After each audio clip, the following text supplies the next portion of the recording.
Friendly neighbors can be great, but just how well do you actually know your neighbors? And more concerningly, how well do they know you? Well, today we will discover the pros and cons to a strong community as we try to survive the film One Bedroom. Let's go.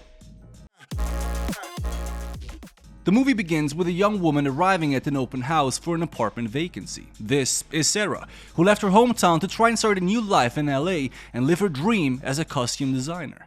After entering the complex, she sees an older woman named Edith shakily walk and almost fall. So Sarah rushes to her side to help her. It seems she has a kind heart for those in need.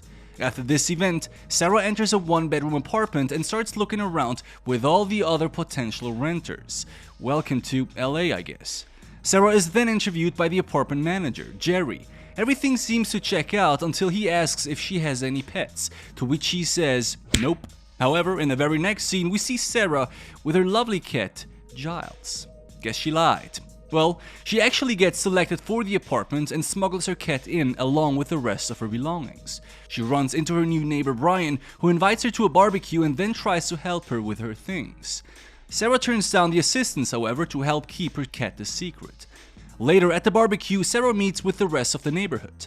After some mingling, she is approached by a man with glasses who recommends a book called The Power of Community and says that it changed his life.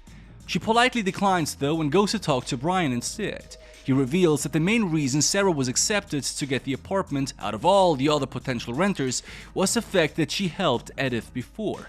Apparently, this community really appreciates it when people act selflessly and help one another. It's a good sign, right? That same night, as Sarah attempts to sleep, she is kept awake by strange sounds in the walls and assumes it's just the plumbing. Because of course it is. The next day, as Brian is helping her move, Sarah asks about the sounds, but he doesn't know what she's talking about. She once again turns down his help before getting too close to her apartment, accusing the cat of ruining her love life in her head. The following night, while calling Giles, Sarah sees a shadowy figure move in the living room. She goes to investigate and finds that the front door is slightly opened. After rushing to close it, she notices Edith wandering outside and goes to help her back to her apartment. What about the cat though? Shouldn't she make sure that it didn't escape? Well, after helping Edith with her medication, Sarah happens to notice the same book that the eye patch man was suggesting. She asks if that creepy glasses guy gave it to her, but Edith insists that he isn't creepy. His name is Lester and he's just sad because his wife passed away recently from a disease. Sarah obviously apologizes and then quickly changes the topic to the weird noises the pipes make at night, but Edith claims she has trouble hearing anything and never noticed. After another noisy and restless night, a note is slid under Sarah's door in the morning. Reading it, Sarah finds that it's a memo about the pet policy, claiming that she is in violation, and if she doesn't remove the pet immediately, she may be evicted. And if that wasn't bad enough, at the bottom of the letter someone wrote their own note saying, "Some people are allergic, you selfish." They're not entirely wrong, but there is a nicer way to put things, right? Probably didn't get much sleep due to the pipes either. As Sarah goes outside to look for whoever left a note, but everybody seems so nice and friendly that she doesn't assume they were involved, except of course for Lester, who is weirdly standing in the middle of a darkened corridor like a creep. Well, she calls out to him, but he immediately flees, which is even more suspicious. Of course, it is not fair to assume that it was Lester just because he enjoys standing in hallways that have burned light bulbs, but it is a bit strange. Now we cut to Sarah at her job on the same day when her boss orders her some overtime without getting paid. Without any argument, Sarah obliges, another testament that she is too nice, perhaps indicating that she struggles with risking offending people. Luckily, though, her co-worker and closest thing to a friend since moving, Lisa, sees this event and how exhausted Sarah is and offers her to take her out for Thai food tonight. They connect and get closer to each other and appear to build a genuine friendship. However, even that friendship doesn't help much when Sarah is awoken by a metal squeaking sound during the following night, and then smells something foul before the smoke detector goes off. When she inspects the kitchen, she finds something in the oven burning, with a kind reminder that pets aren't allowed in this apartment. Well, that escalated quickly, I guess, from possibly get evicted to animal cruelty. But hey, at least the cat won't be in the way of her love life anymore, right? Suddenly, a figure grabs Sarah from behind. They drag her to a chair and zip tie her to it. She begs Lester not to do this, but as he restores power to the place, the lights come on to reveal Brian is the actual culprit. He silently grabs a storage case and pulls out a syringe and some fluid from it. Sarah doesn't want to find out what that stuff is though, so she rocks the chair back and forth until she falls over and breaks it. After cursing IKEA, Brian comes over to subdue her with a stun gun, but gets a plank of wood kicked into his shin. Nice move. Her hands are still restrained though, but she makes it to the door and manages to open it. Once outside, she screams for help and eventually runs into Esther. At first believing she is safe, Sarah soon realizes that Esther is in on things as well, as she holds her still for Brian to tase. As she is helplessly dragged back, she witnesses several neighbors just watching, ignoring her cries for help. So much for a healthy community, huh? Once inside, Esther complains that they're rushing things, but Brian says they had to because she was going to move out soon anyway, as he lays her onto the floor and continues to prepare the injection process, as a needle is plunged into her neck. I guess this neighborhood is full of psychos. However, was there anything we could have done to prevent this? Let us have a look. Well, one of the first things we could have done is not chosen an apartment that doesn't allow for any pets when we have a little furry friend we don't wish to part with, right? Of course, in a normal circumstance, this shouldn't lead to animal murder or midnight kidnappings, but it could still result in ourselves getting evicted or our pet getting relocated. It would be much easier for ourselves and our pet to not have to keep secrets and just move to a place that allows for them. Which would also mean that we're not living in this particular hazardous environment with those very crazy people around us. If we did choose to disregard the policy though, and live there anyway, we absolutely should consider leaving the moment we get the pet memo warning. Especially with such an antagonistic message at the bottom. I would feel like I couldn't trust any of my neighbors at this point, no matter how sweet and innocent they look or appear. But okay, let's say we don't care about the cat, because we're heartless maniacs. If the loud pipes keeping us up at night are not reason enough to move out again, the potential break-in absolutely is. We should always make sure the front door is locked and latched. Then, if we ever find it open on its own, well, it's a massive red flag that someone may broke in, which means they could still be inside waiting to attack. However, if we ignored all the red flags though and eventually ended up zip-tied to a chair, we can still try to escape, just as Sarah does. Breaking the chair is a great first move. However, once we were out of the apartment, we could try to break the zip ties behind us as we continue to run by bending our arms into a chicken wing pose. We should keep moving of course, but having our arms free is, well, a pretty good thing. Now we have no way of knowing that the entire neighborhood is in on things, so we can't blame Sarah for getting caught by Esther. We would have to have an arguably unhealthy level of paranoia to avoid going to the nearest neighbor for help while actively being chased, right? That said, we could at least keep running instead of stopping at said neighbor while also shouting, "Hey, Brian is after me," instead of the generic help. Now Sarah awakens in an empty room with blocked windows and a metal door and immediately starts calling for help. Now Jerry and Brian enter, claiming they cancelled Sarah's credit card, quit her job and cut ties with any people she knew. Okay, so with no one coming, they can keep Sarah there forever. They tell her to face the wall and place her hands on a pair of marks. She begs him not to do this, but Brian shows no sympathy as he pulls out a pair of seal cutters. Thankfully, Jerry interrupts him, saying that you comply, you get rewarded, you don't, you get punished. To demonstrate this, he has Lester come in and show his scarred ear and missing eye. Apparently he too resisted when he was taken captive. Obviously scared by this, Sarah does what they say. She leans her arms against the wall while having her legs stretched back. Apparently this is a stress position intended to cause pain. While the small lights on the wall are on, she is required to maintain this position. While off, she can rest. They will be watching through a hidden camera to make sure that she is complying. But just when things seem like they can't get any worse, the speaker system starts playing joyful music. We are now treated to a montage of several daily cycles of this torture. However, eventually Edith comes in to talk, claiming she did the exact same program, whatever that means, right? As Sarah calls this crazy, but Edith replies that crazy is bringing in an animal where it doesn't belong and throwing away a family for a selfish dream. Apparently, this program is also scientifically proven to fix bad conditioning.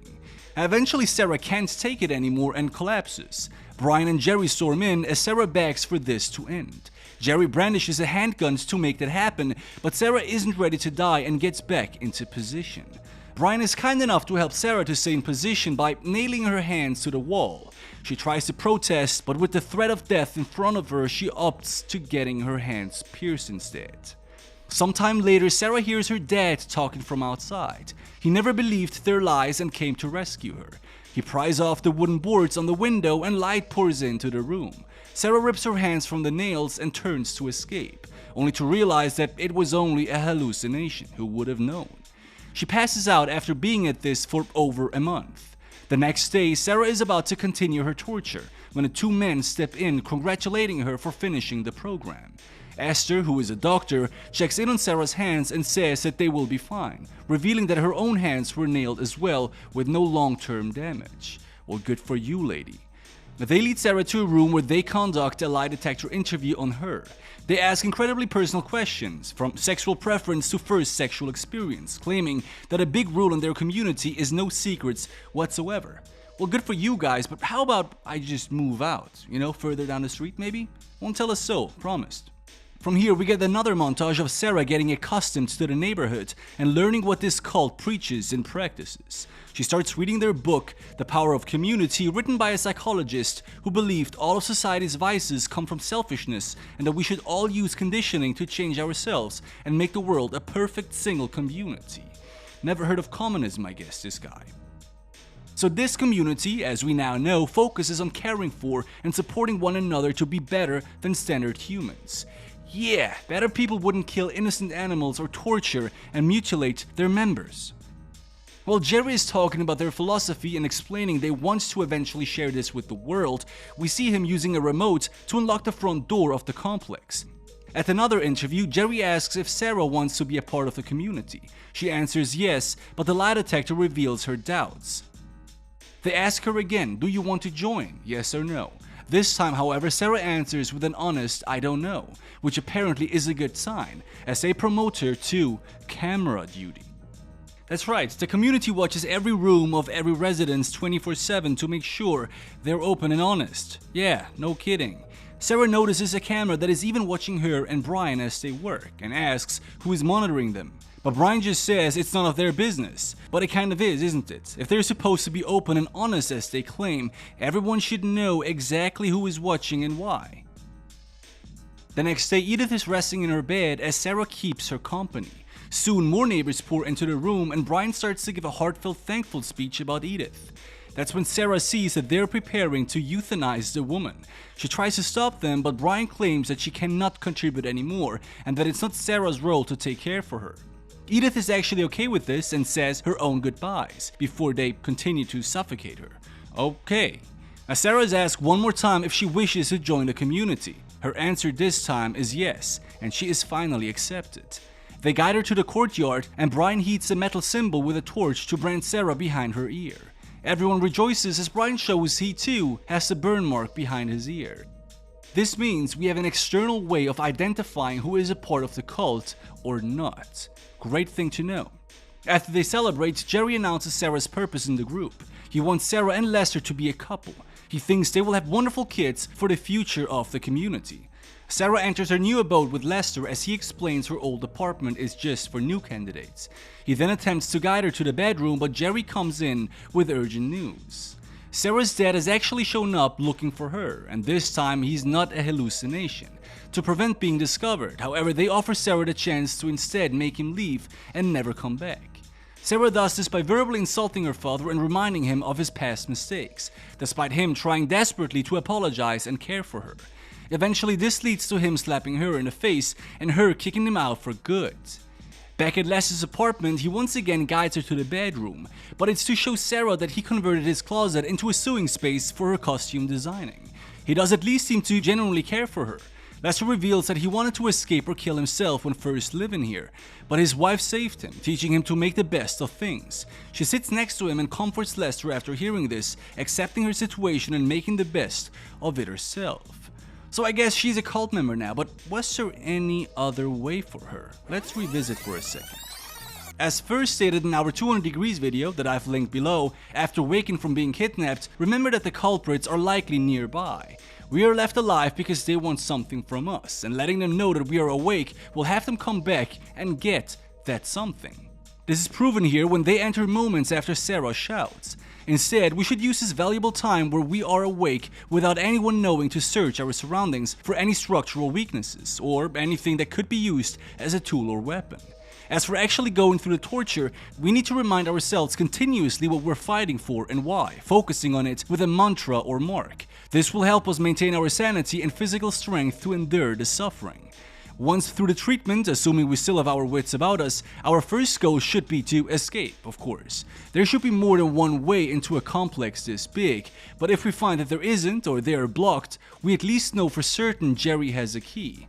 If we played our cards well enough to get promoted to camera duty, we can use that to our advantage to know exactly when and where Jerry typically is throughout the day, and time our theft of the remote for escape. If we can't escape though, or simply want revenge, we can focus our attention instead on ending the cult. However, we have to remember the number of neighbors and just how devoted they are before attempting this. You see, Sarah seems to retain at least some fight, as seen when she reaches for the knife, so maybe some of the other members do as well, but the longer they have been brainwashed, the more difficult it will be to get them to remember the pain they were forced to endure and how angry they were about it. Being paired with Lester may be a blessing for this, right? As he was not only a resistor before, but has current pain from losing his wife to help remind him of how wretched this group really is. If we can convince him to join us, that is one less attacker for them and one extra resistant fighter for us. With or without Lester though, if we're going to take the cult out, doing so in groups would be the best, right? If we can find from our monitor job where the blind spots to the cameras are and use those to do things like poison the water supply or start a fire. Of course, we would have to be playing the long con here to not bring any attention to ourselves, as well as continue to act like a devoted cult member, all while making sure we don't end up losing ourselves going native. It would be a lot of work though, and while probably satisfying, I would personally rather just escape and come back with help to accomplish the same thing. We now cut to a new apartment viewing to find a new member to the cult, as Edith is now dead, and Sarah sees Lisa among the potential new victims. Now Lisa is actually approved for the listing since she both matches Edith's personality and already knows Sarah, which in theory should make the conditioning easier. The secrets to their process are also being revealed. You see, the noise Sarah had heard during the nights was intentional to disrupt newcomers' sleep patterns, making them more receptive to the new conditioning. They also use cameras and access to the victim's apartment to learn everything they can about them, making the process even more refined. We cut to a little bit later where Lisa is in the same isolation room as Sarah was before, resisting the program. It doesn't take long until she too attempts an escape, but is quickly caught by Jerry, who holds her in place for Sarah to torture her and make her obedient. While doing this, Lisa reminds her friend that it's her effing life, which is apparently enough to snap her back to reality, and has her use the ice pick on Jerry instead. As they go to leave, Jerry shoots Lisa in the back of the head. However, Sarah tackles him to the ground and makes sure that he's actually dead by double tapping generously on his chest. Good for her. She also remembers to grab both the remote for the door and his handgun before leaving. Things she should have done before, but hey, better late than never, right? She gets out the courtyard and is surrounded by the neighborhood. She keeps them all back with the gun, telling everyone that they're free now as the ringleader is killed. But Brian steps up to say that the community will remain regardless of who is in charge. Sarah quickly gives up on convincing them and opts for escaping solo, which I guess is the best decision here. She unlocks the door and tries to get out, but is grabbed by a neighbor as Lester wrestles the gun away. He aims it, but undeterred, Sarah just says, "Shoot me." He obliges and pulls the trigger. However, he shoots the person holding her instead. Either Lester had a change of heart, or he has the worst aim in the world. It appears to be the former though, as he shouts for Sarah to go and shoves her out the door. She looks back, wanting him to come too, but he just shakes his head and signals that he won't join. The door closes as blood splatters the glass. A few blocks further down the road, she realizes that no one is following and takes a moment to rest and appreciate her true freedom. But that's not the end of it, nope. You see, as Sarah walks down the street, she notices the apartment complex next by is owned by the same company as the cults, with a camera on the gates that soon notices her and triggers an alarm. She starts running but sees another alarm go off down the street. And another one. And another one. Yep, shit. Hopefully she makes it out of this weird neighborhood.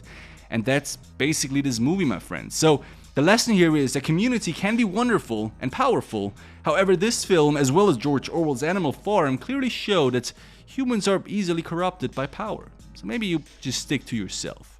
And with that, my friends, thank you so much for watching. We have these videos coming out every single week, so if you enjoy it, leave a comment, leave a like, subscribe, whatever you want. Take care and binge another one.